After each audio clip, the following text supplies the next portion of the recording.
Ngayong Lunes Santo, abala mga kababayan natin sa kanilang biyahe pa uwi sa mga probinsya. Sa Araneta Center Bus Terminal, punuan na po ang mga air-conditioned buses pero may mga bakante pa ring ordinary buses. Tuwing Semana Santa, 12 to 15% mga kapuso ang inaasahang dagdag sa volume ng mga sasakyan sa expressways.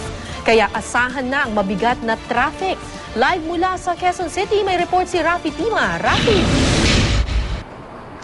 Kara, Ivan, nananatiling maluwag at hindi pa naman siksikan ng sitwasyon dito sa Araneta Center Bus Terminal ngayong Lunes Santo. Ang mga nagalisang biyahe ngayon ay patungong Bicol Region. At dahil konti pa nga lang ang mga biyahero, ang mga ordinary bus maluwag pa sa ngayon. Ang tauhang ito ng isang bus company, sinasalubong pa ang mga pumapasok na biyahero para magtawag ng pasahero. Hindi raw kasi napupuno ang kanilang mga bus na biyaheng Bicol dahil wala pa ang inihintay na bulto ng mga pasaherong magsisiuwian sa mga probinsya sa Bicol, Visayas at Batangas. Para makaakit ng mas maraming pasahero, binabaan pa nila ang kanilang pamasahe mula sa itinatakda ng kanilang taripa mula sa LTFRB. Lahat ng bus na ordinary, maraming bakante.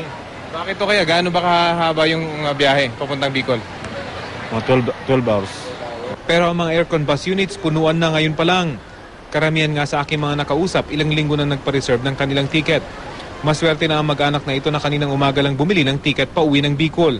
Nalate kami ng kuha ng ticket.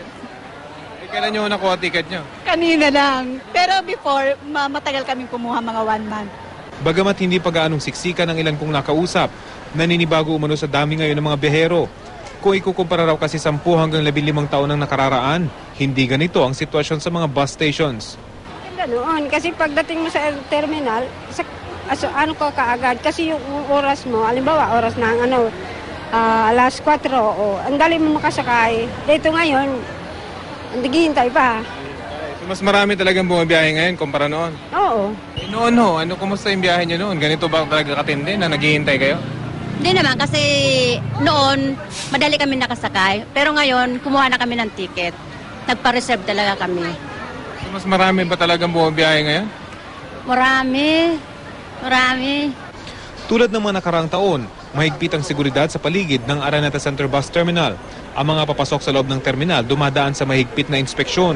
Bagamat marami nakabantay na pulis dito, pakiusap ng mga otoridad, maging mapagmatsyag pa rin ang lahat para makatulong na mapanatiling tahimik at crime-free ang panahon ng uwian ngayong Semana Santa. Alam mo, pag ganito na maraming uwian, maraming tao, andyan yung mga pickpockets. So, ang gagawin lang natin, gwardiyahan natin. Huwag natin bibigyan sila ng pagkakataon. Kung meron kayong cellphone, lalagay nyo sa bulsa nyo, ilagay nyo yung kamay nyo sa loob. Kasi yung nahuli natin doon, yun ang sinasabi niya para di makuha. Yung wallet nyo, i-secure nyo.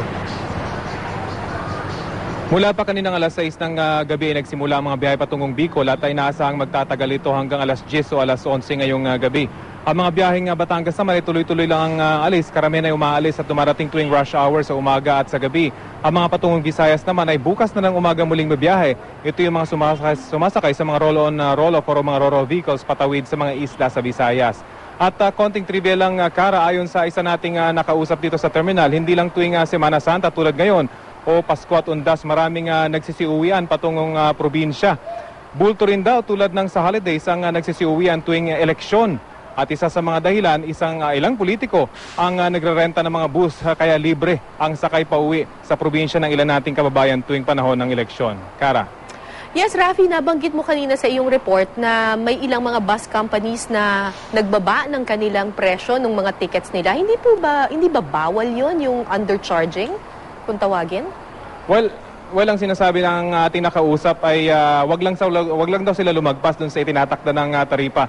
Katunayan na Kara ay talaga matagal na raw na medyo mas mababa yung kanilang presyo kumpara dun sa taripa na nakasaad dun sa ibinigay ng LTFRB. Matagal na raw ito. Kung kaya't pag ganitong medyo maraming mga pasahero, kuminsan ay binabalik nila dun sa tamang pasahe para naman makakuha sila ng mas maraming mas maraming kita tuwing mga ganitong maraming mga pasahero, Kara. So, Rafi, inaasahan natin siguro pagdating ng Miyerkules Santo tsaka ng Huwebes Santo, dadami pa yung mga pasahero dyan, ano?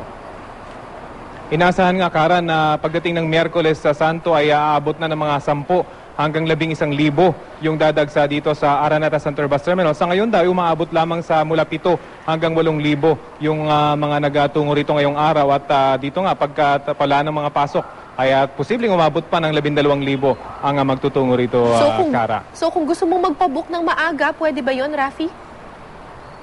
Well, sa ngayon, ayon sa ating mga nakausap, yung mga aircon units talagang punuan na hanggang Miyerkules at hanggang Huwebes. Yung mga tanging pwedeng makapag-chance passenger ka na lang siguro ay yung mga non-aircon units na hanggang ngayon ay maluwag pa naman, Kara.